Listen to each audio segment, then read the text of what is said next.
It's a forged, linear, very abstract unit. Originally we had probably 6 months of preliminary design concepts, of which we did 3D printing, small models for the meeting, and we slowly, after 6 months, worked to the final design. For whatever reason, I've been given this specific skill set, 42 years, and it was like, at this point, this isn't the largest project I've done, commission-wise, but it was the most. This project has touched my heart so deep where I allow nobody to go.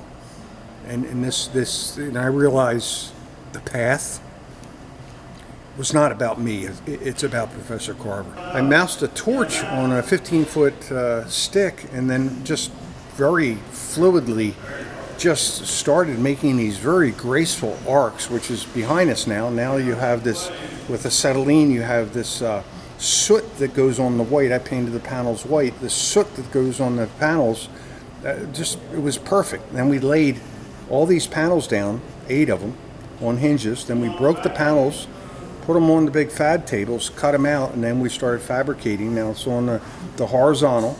We started fabricating each individual piece in the forge, and each piece was bent by hand. Some of the pieces took 3 men to bend, and we have all my equipment. I pride myself on being very traditional, so I try not to have a lot of modern equipment. So 80% of the whole project was done old school, 300 years ago. Same technology, same tools, and then we bent, shaped, and placed, and everyone.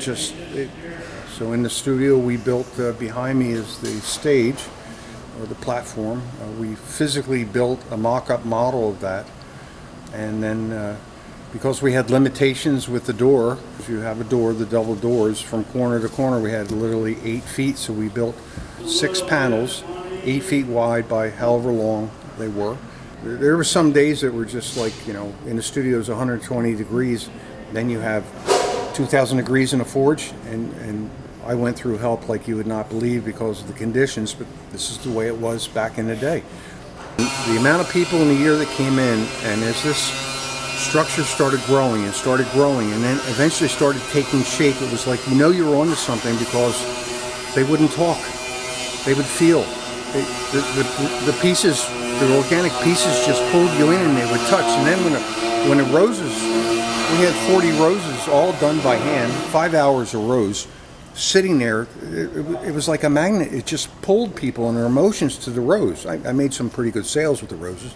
There was one point making sales on the roses, I thought I was out of roses for the Carver Commission. Nope, can't sell anymore. It wasn't about us, it was about Professor Carver. And for a year on this, every morning, I have a placard of Professor Carver in the corner every morning.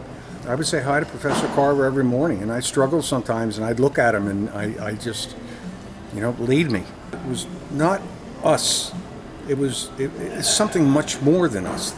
As an artist, when you're in the art, athletes call it the zone. I don't know what it is, but there's a point that you don't go to the bathroom, you don't eat, the music's on, you make sure you have a 6-hour run of looping, and the lights are down. It's like we need lights. 6 hours went by.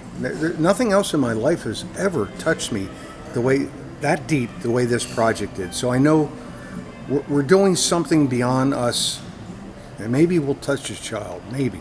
If we can just touch a child, have him or her slow down, and realize there's something more than just the situation we're in. I'm 71 and I still don't get it. I don't understand it sometimes, the why of things in this broken system. And maybe that'll reflect, and maybe somebody, the children are what I'm concerned about. Maybe it'll touch a child. And if we touch a child, we've succeeded.